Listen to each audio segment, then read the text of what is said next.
Guys that get together twice a week at Osage Park trying to open some people's eyes to another sport. And trust me when I say it's much more physical and twice as addictive as the other two combined. Professional football in America is a special game, a unique game. This ain't no Betty football game! With no forward passes, no blocking, and no padding, rugby is not a sport for the meek. And it's these same qualities that make the Morgantown Mudlobsters the team to beat. It's one of those kind of games like softball. You don't really hear of it until you find somebody that knows it, and then you can't get away from it after that. It's a really addicting sport. Formed in April of 1999, the Mon River Club are the ambassadors of rugby in Morgantown. Boasting a 25-man roster, the team is made up of former college players that still have that burning desire to compete. We wanted to start kind of slow and see if we couldn't compete with teams in Division III men's, and we did real well, so it just kind of started snowballing on us. We have a lot of experience, yet we also have a lot of rookies on the squad this year. So the combination of the two allows for the rookies to learn from the veterans. We've had a little bit of a tough time recruiting people, and I don't know why, because we're so cute and lovable.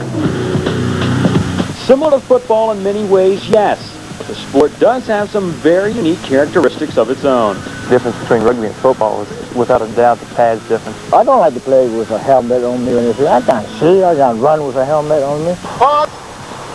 The other issue that you got to touch on is there is no blocking in rugby. You got 15 guys that want to absolutely kill you for that ball.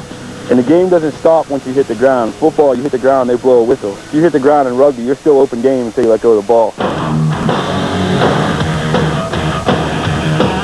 Part of the Allegheny Rugby Union, the Mudlobsters play a 20-game schedule and will take on anyone with enough nerve to get out there on the pitch with them. As of right now, we've never had a football player dare to step on the field, and the ones who've tried to, they only lasted about one day. We'll take any challengers, whether it be Morgantown WAM football, if they want to try us with some pads off. I think we'll be around for a while, and if we can start to get some people to come out, find out what we're all about, and you don't have to be a giant or from Tonga to play this game. You can just be a regular athlete, and there's somewhere you can fit in. Yesterday, the Mudlobsters were in the Big Chicken Tourney in Morgantown. They topped WVU's B-side and Slippery Rock to get into the finals against South Pitt. Mudlobsters in the brown, not like they're not all brown out there. That's Mike Karwacki showing off the skill that made him a star at Rutgers. He pushes his way in for the score and an early lead for Mon River.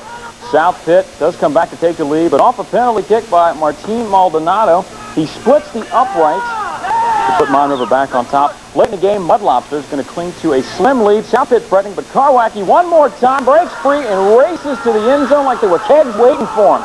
He drives the final nail in the coffin. Kick after is good. Mon River Mudlobsters successfully defend their Big Chicken title for the final of 19-5. And I know we got a little